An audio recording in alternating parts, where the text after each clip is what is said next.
अब you have the head, और इस हेड को अगर आप गौर से देखें तो इस हेड में आपके पास कौन कौन से मजीद पार्ट्स आ रहे हैं। सो इसमें आपके पास इस हेड में दो, अगर आप गौर करें, फेसेट्स आ रहे हैं। फेसेट्स के दरमियान आपको एक क्रेस्ट कह लें, एक डिप्रेशन नजर आ रही है। So these are the heads, और इन हेड्स के दरमियान आप कह लें एक पार्टीशन है। सो इन हेड्स के दरमियान आपको एक पार्टीशन नजर आ रही है, that is actually the crest. So head में आपको दो फेसेट्स नजर आ रहे हैं। फेसेट्स कौन से हैं इसके अंदर? द अपर स्मॉलर फेसेट, इसमें जी आपके पास ये जो अपर साइड होगी, अपर वाला फेसेट होगा, that will be upper smaller facet, छोटा होगा as compare to the lower larger facet. ये जो लोअर फेसेट है, ये जो लोअर साइड है, दैट इज लार्जर, ये बड़ी है as compare to the upper facet. Okay, इन दोनों के दरमियान आपको जो एक सेपरेशन नजर आ रही है, जिन्हें सेपरेट कर है, that structure is actually the crest. Okay, अब हम आ जाते हैं जी नेक ऑफ दी हेड की तरफ। आपका और करें, स्ट्रक्चर में ना नेक के ऊपर रिजेस लाइंस बनी है, इन लाइंस को भी अभी डिस्कस करेंगे। सो नेक आ गई, नेक के बाद आपके पास आ गया ट्यूबरकल। ओके, ट्यूबरकल कितने हैं जी?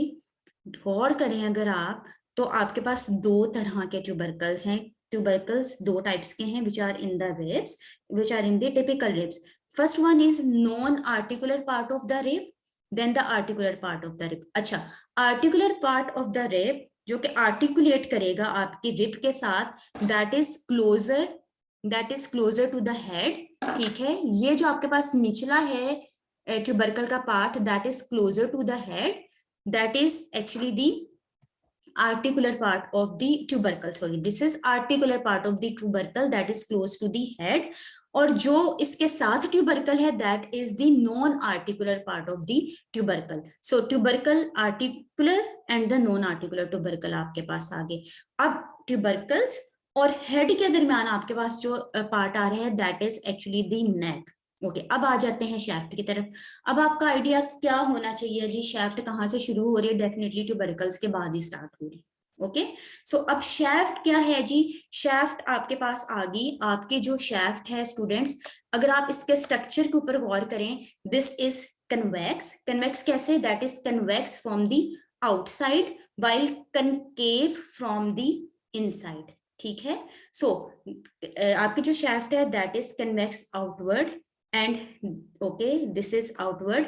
अच्छा, अब आपके शैफ्ट के ऊपर एक मैंने स्ट्रक्चर लिखा है, there is a costal groove. इसमें जी एक कोस्टल ग्रूव, एक स्ट्रक्चर है, एक आप कह रहे फरो है, एक झरी है, जो आपकी इंफीरियर साइड पे lower part of the rib के ऊपर आ रही है। अगर आप अपनी रिब्स को इंटीरियर साइड से देखें, ठीक है, इनर साइड से देखें, इनर साइड से अगर आप अपनी रिब को देखें, तो इधर आपको एक झरी सी नजर आ रही है, that is actually the coastal groove, that is on the ribs. ठीक है, सो अब कहाँ पे है? That is on the inner surface. ये कोस्टल ग्रूव कहाँ है? आपके इनर सरफेस के ऊपर है। ओके, अब इसके अंदर वो आपके पास बॉर्डर्स आ जाएंगे, आपके शेफ्ट के अंदर भी बॉर्डर्स आ जाएंगे, आपके शेफ्ट के अंदर भी सरफेसेस आ जाएंगे, जिसे अब हम डिस्कस करेंगे। फिलहाल जी आपने देख लिया कि आपकी ये जो शेफ्ट है, that is between the tubercles and the interior end. Okay,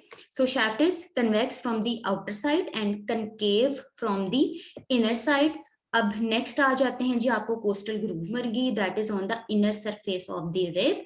ठीक है, और लोअर साइड पे है ग्रूव क्या है जी? एक झरी है, जिसे उर्दू में कहते हैं एक फरो है। ठीक है, अब ये जाहिर अगर कोई ये फरो है, कोई झरी है, वो इसलिए बनी कि इसके अंदर कुछ आपके पास स्ट्रक्चर्स आ सके, कोई ना कोई चीज इसके अंदर अपने आप को एडजस्ट कर सके। वो चीज क्या है, उसको भी हम आगे जाकर अभी देखते हैं। सो आपके पास जी ग्रूव आएगी, आपके पास शेफ्ट आ गई। शेफ्ट क्या है? लॉन्ग है, नैरो है, ठीक है, ऐसे जैसे हैंडल है। ठीक है, देन आपके पास मजीद फीचर्स क्या आ जाते हैं जी? आपके हर रिब के अंदर दो एंड्स हैं, पहले डिस्कस कर लिया जी, इंटीरियर एंड है, पोस्टीरियर एंड है। देन आपके पास शेफ्ट है, अभी मैंने शेफ्ट के बारे में डिस्कस किया कि शेफ्ट में आपके पास बॉर्डर्स आएंगे, सरफेसेस आएंगी। सो शेफ्ट में this is the upper border and this is the lower border, then you have the outer surface, then you have the inner surface. ये सरफेसेस आपके पास आ गई, यहां से भी चेक कर लेंगे। दिस इज शेफ्ट, अब जी शेफ्ट के अंदर आपने पहले से डिस्कस कर लिया जी, आपके पास इंटीरियर एंड पे डिप्रेशन है, that is concave, that is attach to the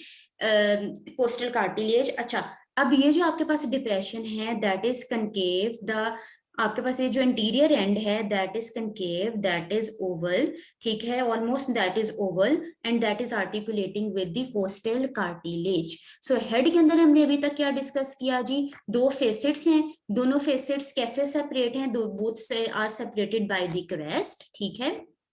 so upper facet है that is smaller facet, lower है दैट इज लार्जर। सो इनके दरमियान आपके पास क्या आ गई, ये क्रेस्ट आ गई इनके दरमियान। सो ये स्ट्रक्चर क्या दिखा रहा है, ये देखें, अपर फेसेट स्मॉलर है as compare to the lower facet, इनके दरमियान आपको यहाँ पर दिस आपको नजर आ रही है crest. Okay, so this is the lower facet, this is actually the lower facet, and then you have the upper facet। Upper facet आपका छोटा है, इनके दरमियान जी आपको मिल गई क्रेस्ट। अब नेक्स्ट आ जाते हैं आपका जो स्टूडेंट्स लोअर फेसेट है, ठीक है, ये लोअर जो फेसेट है आपका दिस इज लार्जर, यहाँ पे ये जो आपका लोअर फेसेट है दैट इज लार्जर, ठीक है, सॉरी जो आपका लोअर फेसेट है दैट इज हाँ लार्जर, और ये जो आपका लोअर फेसेट है that will B articulating with the corresponding vertebra. अच्छा, ये क्या बात हुई कॉरेस्पॉन्डिंग वर्टिब्रा, यानी कि अगर मेरे पास फॉर एग्जांपल ये अगर मेरे पास 7th नंबर की रिब है, ठीक है, सो ये 7th नंबर के आर्टी वर्टिब्रा के साथ ही ज्वाइन करी होगी, आर्टिकुलेट करी होगी, ठीक है। अब वर्ड क्या लिखा है गौर करें, द लोअर लार्जर फेसेट, ठीक है, this lower larger facet will articulate with the body of the corresponding vertebra, ठीक है। अब अपर का क्या है, द अपर स्मॉलर फेसेट, ये जो अपर वाला फेसेट है that will articulate with the higher vertebra। Okay, अब ये मेरे पास जी वर्टिब्रा आ गए, वर्टिब्रा को जब मैंने ज्वाइन किया, ठीक है, तो इनके दरमियान आपको नोट करें एक गैप भी नजर आएगा, ठीक है, गैप भी आपको इसके दरमियान नजर आएगा। सो अब ये मेरे पास वर्टिब्रा आ गया, जाहिर है मैंने इसको ऐसे पकड़ना है, इसके जो प्रोसेसेस हैं that will be on the posterior side. अब यहाँ पे मैंने क्या किया, मेरे पास ये जो रिब थी मैंने इसको अटैच करना है जी, मैंने नैरो साइड ग्रूव को नीचे रखा, स्मॉलर फेसेट ऊपर आ गया, जो मेरा अपर है स्मॉलर फेसेट जो है वो ऊपर आ गया, जो मेरे पास लोअर लार्जर फेसेट है वो डाउनवर्ड आ गया। अब मैंने इसको अटैच करना है, अटैचमेंट मैंने ऐसे ही क्यों मैंने अटैचमेंट इसकी रखी, इसके क्या रीजन है। सबसे पहले तो एक बात देख लें, मैंने कहा जो मेरे पास लोअर लार्जर फेसेट है वो आर्टिकुलेट कर रहा है मेरे कॉरेस्पॉन्डिंग वर्टिब्रा के साथ, गौर करें कॉरेस्पॉन्डिंग नीचे वाले वर्टिब्रा के साथ ही आर्टिकुलेट कर रहा है, उसकी बॉडी के साथ आर्टिकुलेट कर रहा है। लेकिन जो मेरा अपर स्मॉलर फेसेट है मेरी इस रिब का, वो हायर वर्टिब्रा के साथ अटैच है, ठीक है। सो इस तरह से मेरे पास अरेंजमेंट आएगी। अरेंज मैंने ऐसे करना है कि जी मेरे पास लोअर वाला जो मेरा लार्जर फेसेट है वो मेरे कॉरेस्पॉन्डिंग वर्टिब्रा के साथ आए, मेरा जो उसका अपर स्मॉलर फेसेट है वो हायर वर्टिब्रा के साथ है जी। मेरे पास फॉर एग्जांपल 7वें नंबर की रिब है, तो इसका जो मेरे पास लोअर लार्जर फेसेट है वो 7वें नंबर के ऊपर ही आएगा, लेकिन इसका जो अपर वाला स्मॉलर फेसेट है वो 6ठे नंबर के साथ कॉरेस्पॉन्ड करेगा, 6ठे नंबर की रिब के साथ कॉरेस्पॉन्ड करेगा जी। जब मैंने ये दोनों वर्टिब्रा ज्वाइन कर ली, इनके दरमियान you will see a gap. So इसको गैप हम क्या कहेंगे, that gap is also the facet. Okay, अब नेक्स्ट आ जाते हैं जी, ये मैंने रिब जिस तरह इधर ज्वाइन करके दिखाई, इधर पिक्चर के अंदर रिब जब ज्वाइन की तो जो इस तरह से ये आर्टिकुलेट कर रही है कि इसका जो लोअर फेसेट है that is on the body of the corresponding vertebra. Okay, so after joining, अब ज्वाइनिंग के बाद डेफिनेटली कोई ज्वाइंट बनेगा, जो ज्वाइंट बनेगा जब मैंने रिब को और वर्टिब्रा को आपस में अटैच कर दिया, जो ज्वाइंट बना that is costo vertebral joint, इसको कोस्टो वर्टिब्रल ज्वाइंट कहते हैं। सो अब नेक कहाँ पर आएगी, जब मैंने ज्वाइनिंग की। अब ज्वाइनिंग मैंने ऐसे करनी है कि जो ज्वाइनिंग के बाद मेरी जो नेक है वो इस रिब की जो नेक है, मेरी इस रिब की जो नेक है वो किसके फ्रंट पे आए, वो मेरे जो कोरिस्पॉन्डिंग वर्टिब्रा है उसके ट्रांसफर्स प्रोसेस के सामने आनी चाहिए।